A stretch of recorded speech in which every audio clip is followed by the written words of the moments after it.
Picture this, my dad, a kind man who worked hard his whole life, suddenly losing his Social Security money to sneaky scammers. It broke my heart to see him so confused and scared, but we fought back and won. Stick with me to hear how we tackled Social Security fraud and got his money back. It's a story of anger, hard work, and a happy ending that might help you. Tuham, Sarah, and my dad, James, is 68 years old, living in a small house in Florida with a porch where he loves to sit and watch the birds. He's got silver hair and warm brown eyes that used to sparkle with stories of his days as a mechanic. For years, his Social Security checks were his lifeline, like a steady friend that paid for his groceries and medicine. But a few months ago, everything changed. One sunny morning, Dad called me, his voice shaky. "Sarah, my money didn't come this month," he said. I rushed over and saw his mailbox stuffed with unopened bills.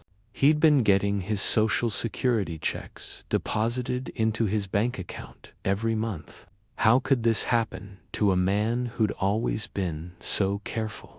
Dad's not rich. He worked with his hands, fixing cars, and saved what he could. But his pension is small, and Social Security is his main support. Without it, he couldn't pay for his heart medicine or even keep the lights on.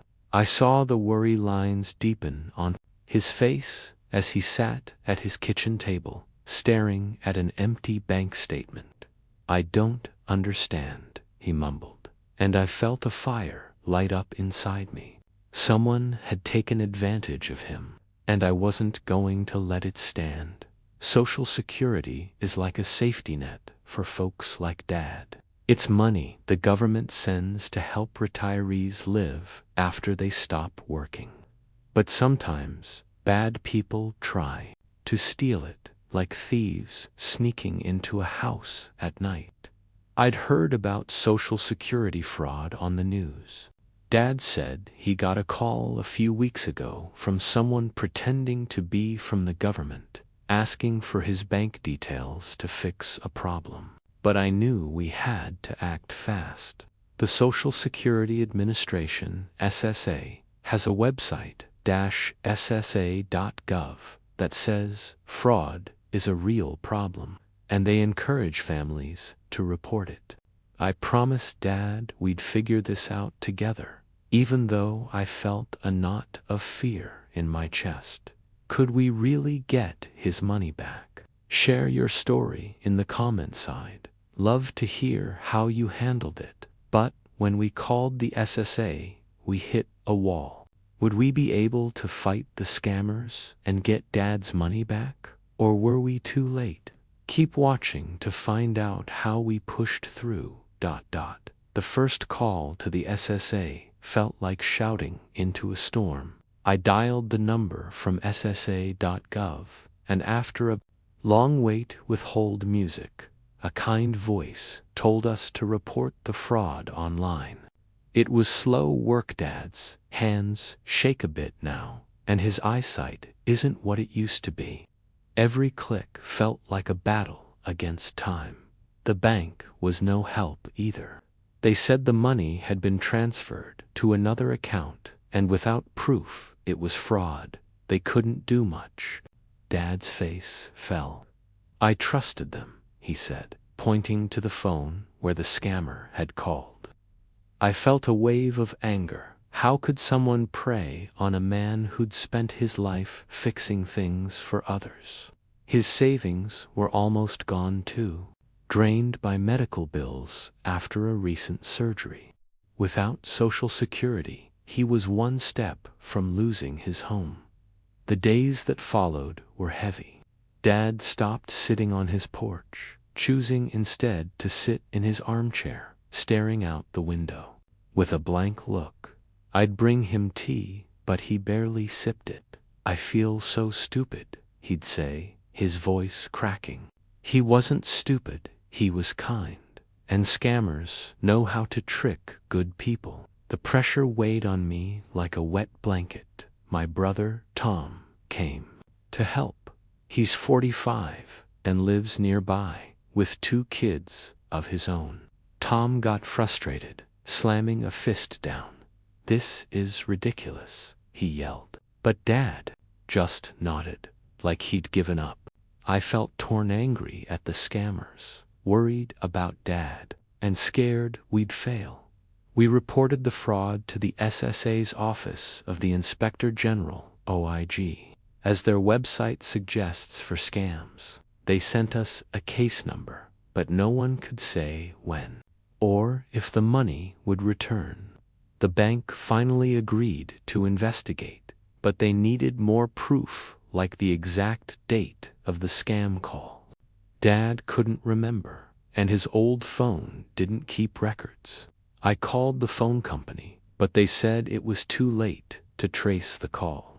It felt like chasing smoke. Then, a letter came from the SSA. They'd paused Dad's benefits because of the fraud report, meaning no money at all until it was sorted. I saw Dad's hands tremble as he read it. "What am I supposed to do now?" he asked. We borrowed from Tom to cover groceries, but it wasn't a long-term fix. I spent nights online reading AARP articles about fraud recovery, learning that quick action is key. But every step felt like climbing a mountain with no top in sight. Just when we thought we'd hit a dead end, the bank called with news, good or bad, we didn't know. Would this be the break we needed, or another setback? Have you ever had to deal with a big problem like this with a loved one? Let me know in the comments side. Value your advice. They'd traced the fraudulent transfer and, with the SSA's help, frozen the account where Dad's money had gone. I held the phone, my heart racing, as they said they'd start the process to return the funds. Dad sat beside me, his eyes wide with disbelief. "Really?" he whispered, and I nodded, tears in my eyes. It wasn't over yet, but it was a start. We worked with the SSA to update Dad's account. They explained that Social Security benefits can be protected by adding extra security. The OIG also got involved, promising to track down the scammers. After weeks of waiting, the bank returned most of Dad's missing checks, over $3,000, enough to catch up on bills and restock his medicine. Dad's porch became his happy place again. He sat there one evening, a cup of coffee in hand, watching the birds with a small smile. I felt a rush of pride and relief. We'd turned a nightmare into a victory. Tom's kids visited more, filling the house with laughter. And Dad started fixing an old radio, his hands steady again. Our story spread in the neighborhood. Other seniors asked for advice, and I helped a few report their own scams to the SSA. Dad even joined a local group where retirees shared tips on staying safe. It felt good to turn our pain into something helpful. That moment made all the struggle worth it. Taught us how strong families can be when facing Social Security fraud. If this story touched you or gave you ideas to protect yourself, please like this video and subscribe for more stories like it. Share it with a friend who might need to hear this. It could make a difference. Social Security is like a treasure chest for retirees, but scammers can try to steal from it. The SSA says fraud happens when someone tricks you into giving away your account details or reached your payment source. SSA.gov. Dad's case showed us that reporting it fast, too. The SSA and OIG can help get your money back. They also offer a service to block payments if you suspect trouble, which we activated for extra safety. Dad and I learned 2 important things. First, Check your Social Security account at ssa.gov every few months to spot anything strange. It's like looking at your mailbox for lost letters. To stay safe from scams, drop it in the comments and let's help each other out. Our fight against Social Security fraud showed us that, with teamwork and the right help, you can reclaim what's yours.